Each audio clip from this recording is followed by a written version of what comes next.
Okay, Esther 5. Esther's request to the king. On the third day, Esther put on her royal robes and stood out in the inner courtyard of the palace in front of, the king's hall.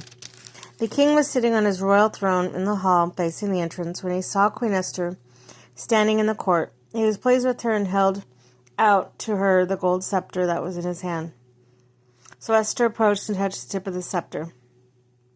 Then the king asked, What is it, Queen Esther? What is your request? Even up to half the kingdom, if it would be given to you. If it pleases the king, replied Esther, let the king, together with the Haman, come today to banquet I have prepared for him. Bring Haman at once, the king said, so that we may do what Esther asks. So the king and Haman went to the banquet Esther had prepared. As they were drinking wine, and the king asked Esther, Now what is your petition? It will be given you. And what what is your request? Even up to half the kingdom, it will be granted. Esther said, My petition and my request is this. If the king regards me with favor, and if it pleases the king to grant my petition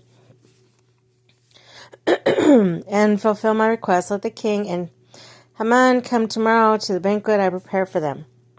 Then I will answer the king's questions. Excuse me. A little congested today. Haman's rage against Mordecai.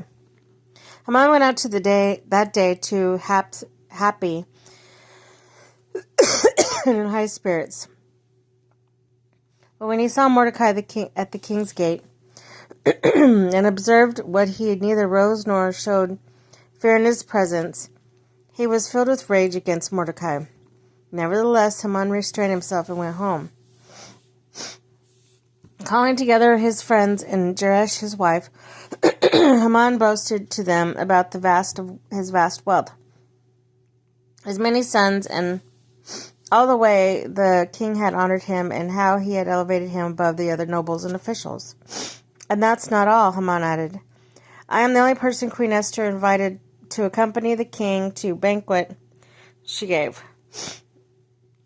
She has invited me along with the king tomorrow, but all this gives me no satisfaction as long as I see the Jew Mordecai sitting at the king's gate. His wife Zeresh and all his friends said to him, Have a pole set up reaching to a height of 50 cubits, and ask the king in the morning to have Mordecai impaled on it. Then go with the king to banquet and enjoy yourself. This suggestion delighted Haman, and he had a pole set up.